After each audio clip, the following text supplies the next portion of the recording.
श्री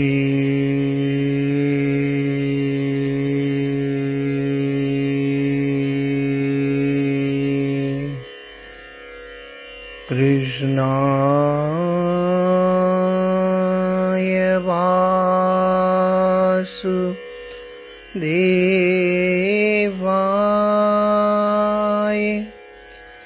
देवकी नंदनाय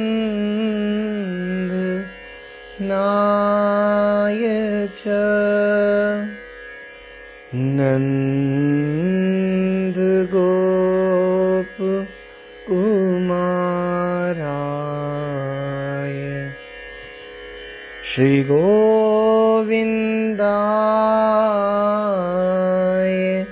नमो नमः। भक्ति भक्त भगवंत गुरु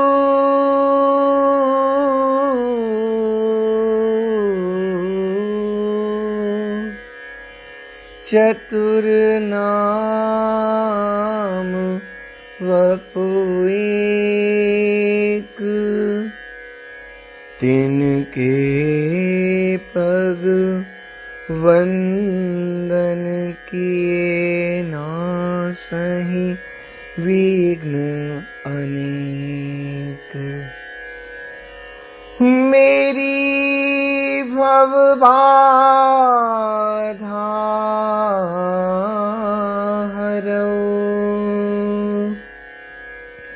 श्री राधा नागर दोय, जातन की झाई परे श्याम हरित द्युति होय। बंदौ गुरु पद कंज,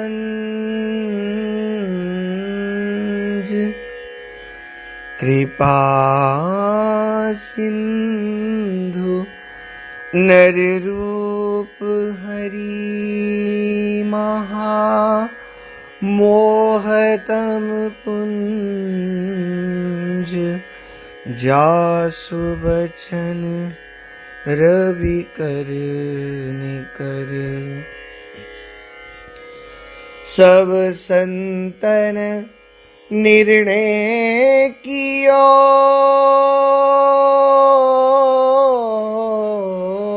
मथि श्रुति पुराण इतिहास।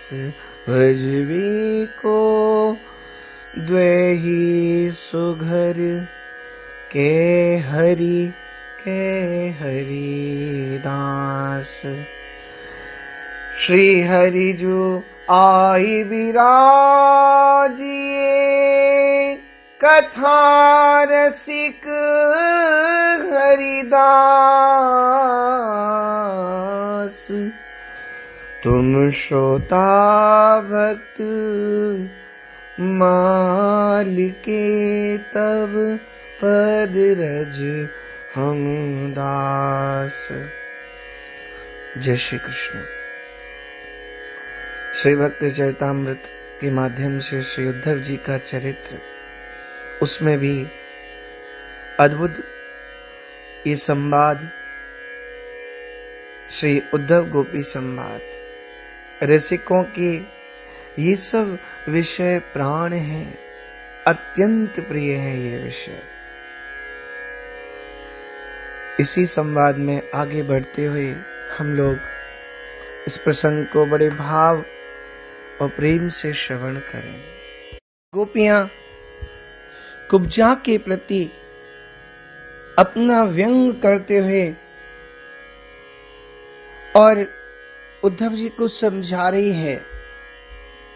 ताते ये थाथी सजे कुबरी के गात रहे, तेरी हु बात वह सदेह स्वर्ग जावेगी।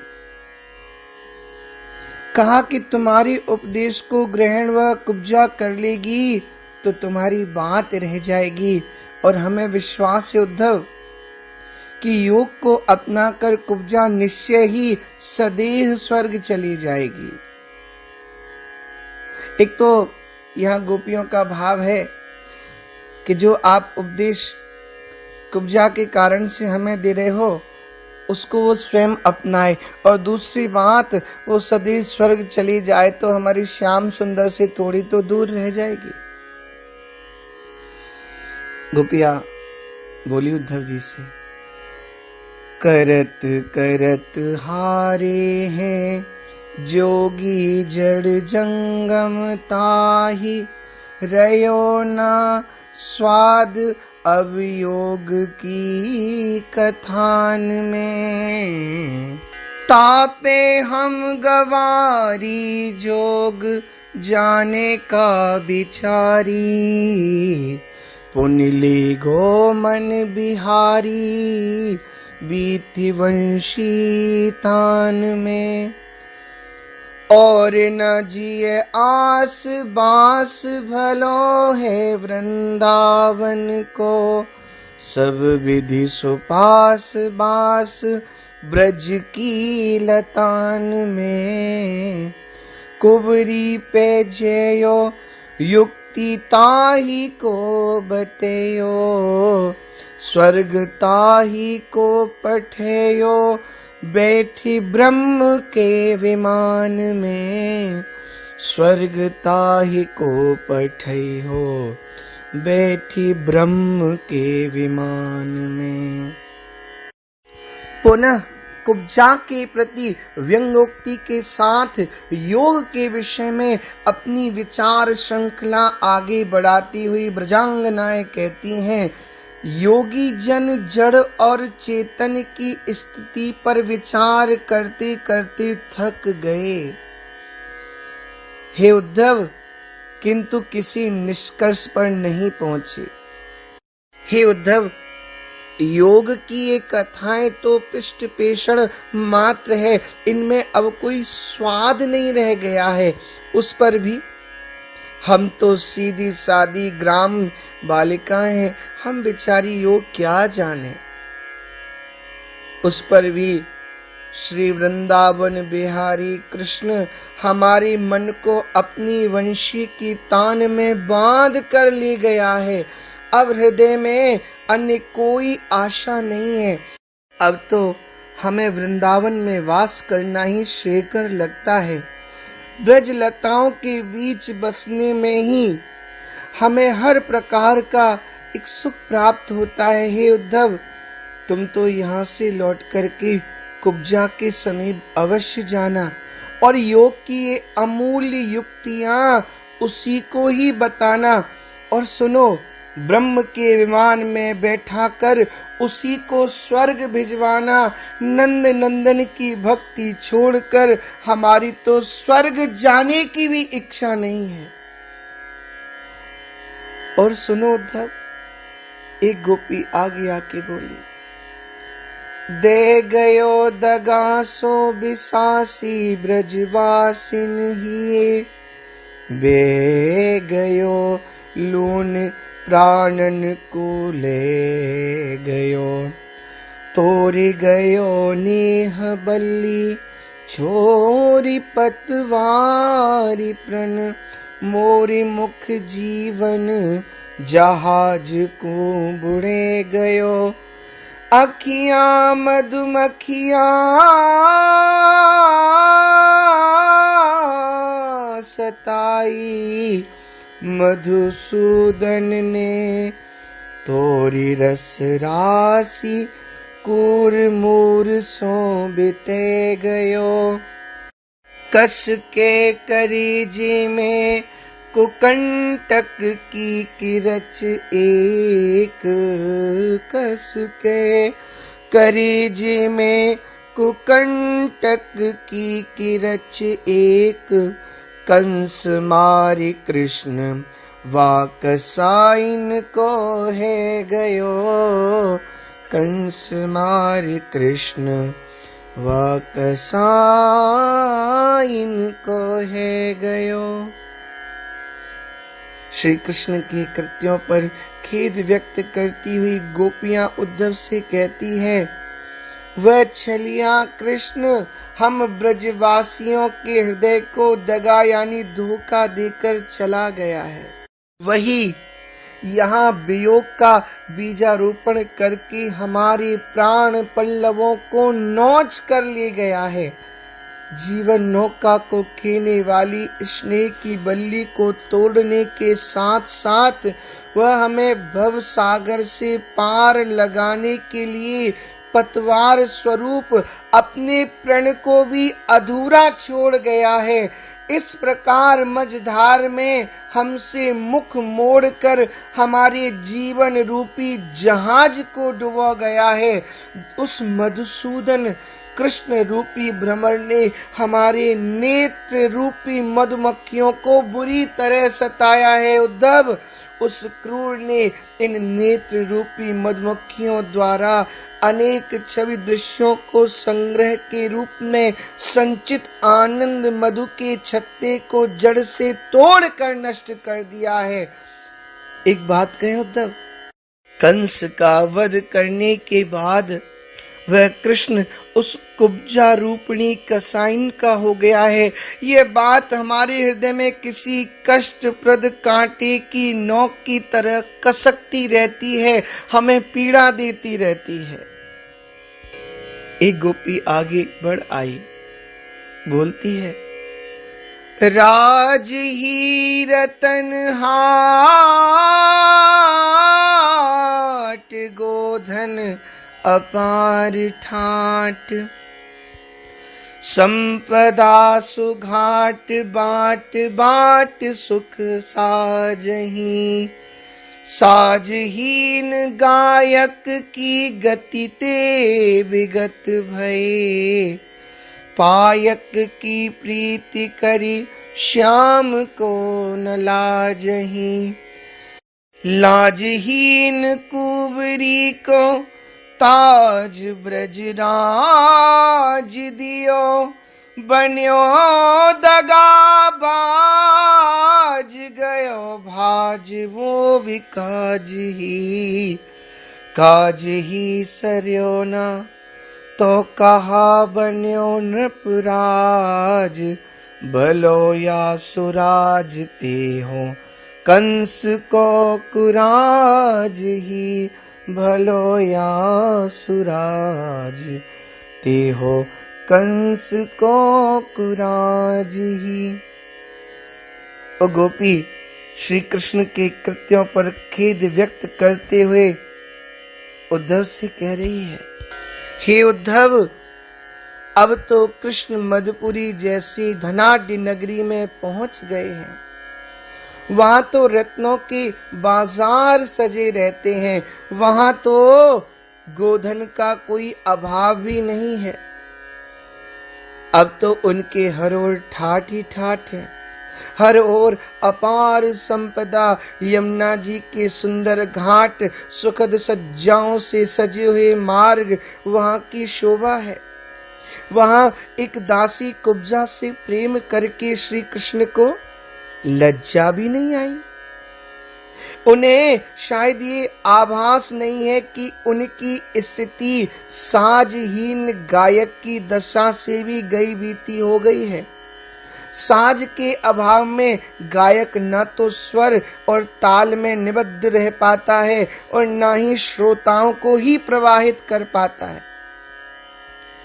एक बात कहे उद्धव, वहां जाकर कृष्ण ने जीवन की लय को तो बिगाड़ा ही है, वहां के समाज पर भी उनका अच्छा प्रभाव नहीं रहा होगा।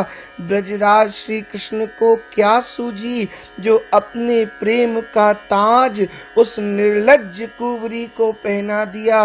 वह तो वास्तव में दगाबाज निकला, तो अकारण यहाँ से भाग गया। उसके राजाधिराज बनने से हमें क्या लाभ, जबकि हमारी उसकी नित्य दर्शन की लालसा ही पूर्ण न हो सकी। ऐसे सुराज से तो उस अत्याचारी कंस का कुराज ही अच्छा था। उस स्थिति में हमें अपने गोपाल की छवि और उनकी लीलाओं के निकट से अवलोकन का सुख तो मिलता था। हमें कुछ नहीं चाहिए, हमें उनका सानिध्य चाहिए, हमें उनका प्रेम चाहिए, हमें उनका नित्य दर्शन चाहिए।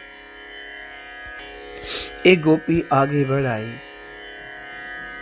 गई ही हाट हाथ लगी गयो नग, कांच कंचन ही लग, दई ने दई जड़ी, जड़ो तकी एन सरने नन की सेन, छेरी चंदन चरची सिर चंग सी छई चढ़, चढ़ी आह्लाद आराध्य सी दिपन लागी, गई आदि शरद चांदनी सी रही कड़े, कड़ी जगरीत अनरीत खटकाती जीत, जीत की आज कीली शेष सिर गई गड़ी, जीत की आज कीली शेष सिर गई गड़ी।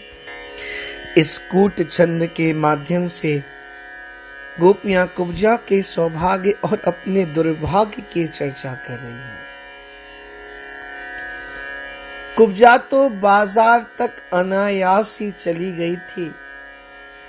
सौभाग्य से उसे कृष्ण जैसा नग हाथ लग गया।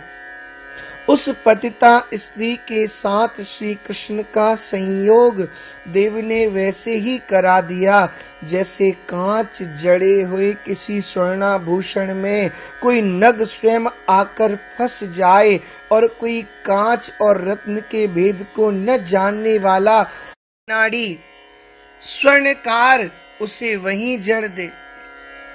उद्धव, वह दासी तो नेत्रों की कटाक्ष संकेत अथवा नेत्रों की सेना के बल पर श्री कृष्ण के शीश पर चढ़ गई, अर्थात श्री कृष्ण ने उसे अपने इष्ट जनों में भी सर्वाधिक आदरणीय स्थान दे दिया।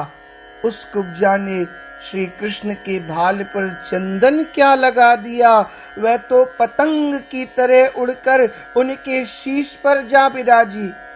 चंदन लगाने के रूप में व्यक्त कुब्जा की भावना मानो डोर बन गई, जिसने कुब्जा रूपी पतंग को उड़ाकर श्री कृष्ण के प्रिय जनों में शीर्ष स्थान तक पहुंचा दिया।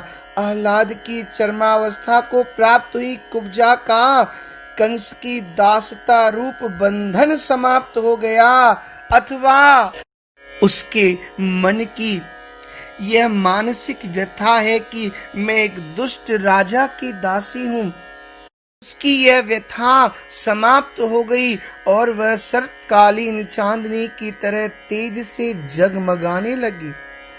राजघराने से संबंध होते हुए भी श्री कृष्ण एक दासी के प्रति प्रकट हुए उनके मन के प्रेम ने समाज की समान स्तर के व्यक्तियों में ही परस्परता, मित्रता या प्रेम होना चाहिए, इस रीति को श्री कृष्ण के स्वभाव ने तोड़ दिया। इस प्रकार एक कुरीति की विजय हो गई उद्धव, जो हमें खटक रही है। इतना ही नहीं, कृष्ण पर कुब्जा की अथवा रीति पर कुरीति की विजय की कीली पृथ्वी में इतनी गहरी गड़ गई है कि उसकी नोक पृथ्वी को भेदती हुई शेषनाग के फन में जाकर के चुभ गई है।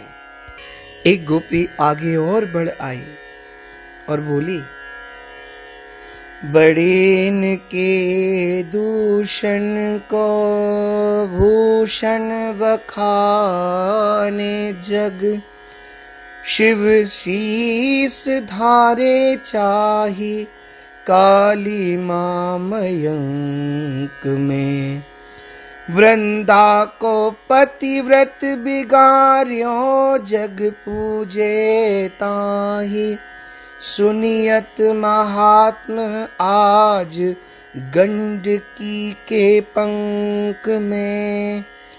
यह तो ब्रज सुधो ऊधो वे हैं त्रिभंगी श्याम।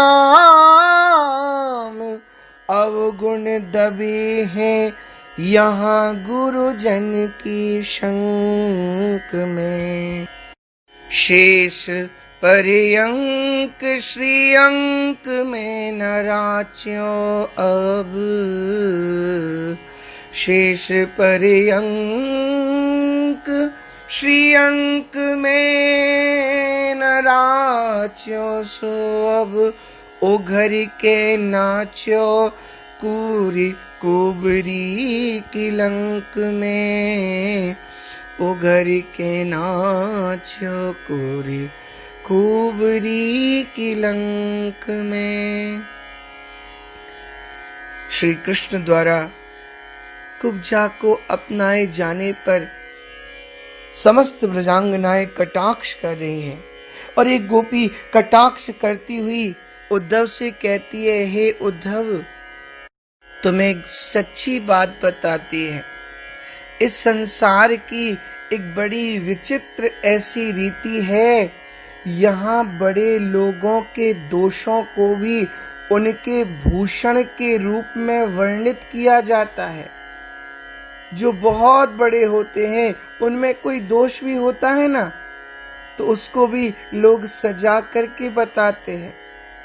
वह दोष उसको दूषण नहीं भूषण मानते हैं। भले ही चंद्रमा में कलंक हो, किंतु भोलेनाथ भगवान शंकर अपने शीर्ष पर उसको धारण करते हैं और वह उनका आभूषण माना जाता है। और एक बात बताते उद्धव, जिन विष्णु भगवान ने वृंदा का पातिव्रत धर्म दूषित किया था, उनकी संसार पूजा करता है। देखिए, एक बात यहाँ पर समझनी चाहिए, ये गोपियां ठाकुर जी की निंदा नहीं कर रही है। ये केवल उनका जो प्रेम है, उस प्रेम में व्यंग है, वो उसको कर रहे हैं। अपितु गोविंद ही उनके प्राण धन है, ठाकुरी उनके प्राण सर्वस्व हैं। तो गोपियां कह रही हैं, जिन विष्णु भगवान ने वृंदा का पातिव्रत धर्म दूषित किया था, उनकी संसार पूजा करता है। कहते हैं कि गंडकी नदी के कीचड़ का आज भी इतना महात्म है, उसे शालिग्राम के रूप में पूजा जाता है। हे उद्धव, यह ब्रज तो अत्यंत सीधा और सरल है, और वे श्री कृष्ण न सीधे हैं न सरल हैं। हम सब तो सीधी हैं, किंतु वो गोविंद 3 जगह से टेढ़े हैं, त्रिभंगी लाल हैं। उनके अनेक अवगुण तो यहाँ नंद बाबा और यशोदा मैया के भय के कारण दबे रहते थे, जिनको कि वो प्रकट नहीं कर पाते थे। जिस श्री कृष्ण का मन शेष सैया की सैया पर लक्ष्मी की गोद में नहीं रमा, वही अब कुटिल कुब्जा के कटि प्रदेश पर खुल करके नृत्य कर रहा है। अब तुम ही बताओ, यह सब देख करके हम ब्रजांगनाओं को पीड़ा क्यों ना हो। यहाँ इतना सुख, इतना स्नेह, इतना प्रेम, जिसका कि वर्णन भी नहीं किया जा सकता। उद्धव, इस सब को त्याग करके वो चला गया और जाकर के ऐसा वहां कर रहा है कि जिससे हमारे हृदय को अत्यंत पीड़ा होती है। आगे का भाव हम लोग अगले भाग में श्रवण करेंगे। जय श्री कृष्ण।